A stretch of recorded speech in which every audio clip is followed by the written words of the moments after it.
दोस्तों, कहानी अब एक ऐसे मोड़ पर पहुंच चुकी है जहां ईशा के सामने सबसे बड़ा सवाल खड़ा हो गया है। क्या वह अपने पति सूरज को बचाएगी या फिर एक ईमानदार आईपीएस अधिकारी बनकर कानून का साथ देगी? यही सवाल अब उसकी जिंदगी का सबसे मुश्किल फैसला बनने वाला है। सुबह का समय होता है। सूरज और ईशा घर में बैठकर चाय पी रहे होते हैं। दोनों के बीच काफी दिनों बाद सुकून का माहौल दिखाई देता है। लेकिन तभी अचानक घर की घंटी बजती है। सूरज दरवाजा खोलता है तो सामने एक बुजुर्ग और बेहद गरीब आदमी हाथ जोड़कर खड़ा होता है। उसकी आंखों में आंसू होते हैं और वह कांपती हुई आवाज में कहता है, मुझे बचा लीजिए दादा भाई, आपके ही आदमी मेरी जमीन छीन रहे हैं। ईशा यह सुनकर हैरान रह जाती है, क्योंकि उसे हमेशा यही बताया गया था कि दादा भाई एक खतरनाक अपराधी है। लेकिन अब वही गरीब आदमी सूरज को दादा भाई कहकर मदद मांग रहा होता है। सूरज बिना एक पल गंवाए अपने आदमी बंटी को फोन करता है। गुस्से में कहता है, जिस बुजुर्ग की जमीन तुमने कब्जे में ली है उसे तुरंत वापस करो और उससे माफी मांगो। अगर 5 मिनट में काम पूरा नहीं हुआ तो मुझसे बुरा कोई नहीं होगा। बंटी डर जाता है और तुरंत अपने लोगों के साथ वहां पहुंचकर जमीन वापस कर देता है। कुछ देर बाद वही बुजुर्ग खुशी से भरा हुआ पैसों का एक बैग लेकर सूरज के पास आता है। लेकिन सूरज बैग खोलकर उसमें रखे सारे पैसे उस बुजुर्ग को वापस दे देता है और कहता है, ये पैसे तुम्हारे हैं, इन्हें अपने बच्चों की जिंदगी बनाने में लगाओ। यह सब अपनी आंखों से देखकर ईशा पूरी तरह उलझ जाती है। उसे समझ नहीं आता कि अगर सूरज सचमुच अपराधी है तो फिर वह गरीबों की इतनी मदद क्यों करता है। आखिर दादा भाई की असली पहचान क्या है? इसी बीच ईशा को पंडित जी की कही हुई बात याद आती है, अगर सूरज को सही रास्ते पर लाना है तो पहले उसके खिलाफ सबूत इकट्ठा करने होंगे। ईशा भारी मन से अपना मोबाइल निकालती है और चोरी छिपे सूरज की वीडियो रिकॉर्डिंग शुरू कर देती है। वह सोचती है कि यही वीडियो आगे चलकर अदालत में सबसे बड़ा सबूत बन सकती है। लेकिन उसे बिल्कुल भी अंदाजा नहीं होता कि जिस व्यक्ति को वह अपराधी समझ रही है वह वास्तव में गरीबों का रक्षक बन चुका है। अब सवाल यह है कि क्या ईशा जल्दबाजी में कोई ऐसी गलती कर बैठेगी जिसका पछतावा उसे पूरी जिंदगी रहेगा, या फिर जल्द ही उसके सामने दादा भाई की असली सच्चाई आने वाली है। दोस्तों, ईशा चोरी छिपे सूरज की पूरी वीडियो रिकॉर्ड कर लेती है। उसके मन में यही चलता रहता है कि अगर यह वीडियो अदालत तक पहुंच गई तो दादा भाई के खिलाफ सबसे बड़ा सबूत बन सकती है। लेकिन दूसरी तरफ सूरज को इस बात का जरा भी अंदाजा नहीं होता कि उसकी अपनी पत्नी उसके हर कदम पर नजर रख रही है। उधर बंटी वापस सूरज के पास आता है और बताता है कि बुजुर्ग की जमीन उसे लौटा दी गई है। सूरज सख्त लहजे में कहता है, अगर मेरे नाम का इस्तेमाल करके किसी गरीब पर जुल्म किया तो याद रखना, अगली बार मैं किसी को माफ नहीं करूंगा। सूरज की यह बात सुनकर वहां मौजूद सभी लोग डर जाते हैं। ईशा भी यह सब सुन रही होती है, लेकिन उसके मन का शक अभी पूरी तरह खत्म नहीं होता। इसी दौरान अचानक एक काली गाड़ी घर के बाहर आकर रुकती है। उसमें से 3 अनजान लोग उतरते हैं। उनके चेहरे पर घबराहट साफ दिखाई देती है। वे सीधे सूरज के पास आते हैं और कहते हैं, दादा भाई, बड़ी मुसीबत हो गई है। किसी ने पुलिस को आपके बारे में कुछ अहम जानकारी दे दी है। अब आपके खिलाफ सबूत इकट्ठे किए जा रहे हैं। यह सुनते ही सूरज कुछ पल के लिए खामोश हो जाता है। उसकी नजर अचानक ईशा पर पड़ती है। ईशा घबरा जाती है, लेकिन अपने चेहरे पर कुछ भी जाहिर नहीं होने देती। सूरज बिना कुछ कहे वहां से चला जाता है।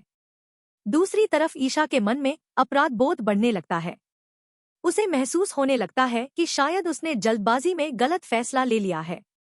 रात होते ही ईशा अपने कमरे में बैठकर वह वीडियो दोबारा देखती है। तभी उसे वीडियो के एक हिस्से में ऐसी आवाज सुनाई देती है जो पहले उसके ध्यान में नहीं आई थी। कोई आदमी कह रहा होता है, दादा भाई गरीबों की मदद करता है, लेकिन असली दुश्मन कोई और है। यह सुनते ही ईशा चौंक जाती है। वह वीडियो बार बार सुनती है और समझ जाती है कि मामला वैसा नहीं है जैसा उसे अब तक बताया गया था। उसी समय उसके फोन पर एक अनजान नंबर से कॉल आती है। दूसरी तरफ से आवाज आती है, अगर सच जानना चाहती हो तो आज रात पुराने गोदाम में अकेले आना, वहां तुम्हें दादा भाई की पूरी सच्चाई मिल जाएगी। लेकिन याद रखना, अगर किसी को साथ लाई तो सच हमेशा के लिए दफन हो जाएगा। फोन कटते ही ईशा गहरी सोच में पड़ जाती है। अब उसके सामने दो रास्ते होते हैं, एक तरफ उसका आईपीएस का फर्ज और दूसरी तरफ उसका पति सूरज। आखिर ईशा किस पर भरोसा करेगी? और क्या पुराने गोदाम में उसे दादा भाई की असली पहचान का सबसे बड़ा राज मिलने वाला है? दोस्तों, रात के ठीक 12 बजते ही ईशा बिना किसी को बताए पुराने गोदाम की तरफ निकल पड़ती है। उसके मन में हजारों सवाल चल रहे होते हैं। आखिर वह कौन है जिसने उसे वहां बुलाया? और क्यों हर कोई दादा भाई की सच्चाई को उससे छिपाने की कोशिश कर रहा है? ईशा अपनी सर्विस पिस्टल साथ रखती है और पूरी सावधानी के साथ गोदाम के अंदर प्रवेश करती है। चारों तरफ अंधेरा और सन्नाटा फैला हुआ होता है। तभी अचानक एक हल्की सी आवाज उसके कानों में पड़ती है। ईशा धीरे धीरे उस आवाज की तरफ बढ़ती है। तभी सामने एक बुजुर्ग आदमी आता है। उसके हाथ में कुछ पुरानी फाइलें और कई तस्वीरें होती हैं। वह कांपती हुई आवाज में कहता है, बेटी, जिस आदमी को तुम अपराधी समझ रही हो, वही हमारी उम्मीद है। अगर सूरज नहीं होता तो आज हम जैसे सैकड़ों गरीब लोग सड़क पर होते। उसने अपनी पहचान छिपाकर हमेशा हमारी मदद की है। ईशा यह सुनकर पूरी तरह हैरान रह जाती है। वह उन फाइलों को खोलकर देखती है। उनमें कई ऐसे दस्तावेज होते हैं जिनसे साबित होता है कि सूरज ने अपनी जान जोखिम में डालकर गरीब परिवारों की मदद की, कई भ्रष्ट बिल्डरों और माफियाओं से जमीन वापस दिलवाई और कभी किसी निर्दोष का साथ नहीं छोड़ा। अब ईशा को महसूस होने लगता है कि शायद वह अब तक एक बहुत बड़ी गलतफहमी में जी रही थी। लेकिन तभी अचानक गोदाम की सारी लाइटें जल उठती हैं। चारों तरफ से हथियारबंद गुंडे ईशा को घेर लेते हैं। उनके बीच से एक नकाबपोश आदमी बाहर आता है और जोर से हंसते हुए कहता है, बहुत देर कर दी तुमने सच जानने में, आईपीएस ईशा। अब या तो ये सबूत हमें दे दो, या फिर यहीं अपनी आखिरी सांस लेने के लिए तैयार हो जाओ। ईशा बिना डरे अपनी पिस्टल निकाल लेती है और कहती है, जब तक मैं जिंदा हूँ, सच किसी के हाथ नहीं लगने दूंगी। तभी अचानक पीछे से गोलियों की आवाज गूंजती है। नकाबपोश के आदमी इधर उधर भागने लगते हैं। धुएं के बीच एक शख्स तेजी से अंदर आता है। वह कोई और नहीं बल्कि सूरज होता है। सूरज ईशा को अपने पीछे कर देता है और कहता है, मैंने कहा था ना, तुम्हें अकेले नहीं आना चाहिए था। इसके बाद सूरज और गुंडों के बीच जबरदस्त भिड़ंत शुरू हो जाती है। कुछ ही मिनटों में सूरज अपने सभी दुश्मनों को पीछे हटने पर मजबूर कर देता है। लेकिन नकाबपोश भागते भागते एक धमकी देकर जाता है, आज तुम बच गए सूरज, लेकिन अगली बार तुम्हारी सबसे बड़ी कमजोरी यानी ईशा हमारे निशाने पर होगी। नकाबपोश के भागते ही ईशा की आंखों में आंसू आ जाते हैं। उसे पहली बार एहसास होता है कि सूरज जिस रास्ते पर चल रहा है उसके पीछे कोई स्वार्थ नहीं बल्कि गरीबों की रक्षा का मकसद छिपा है।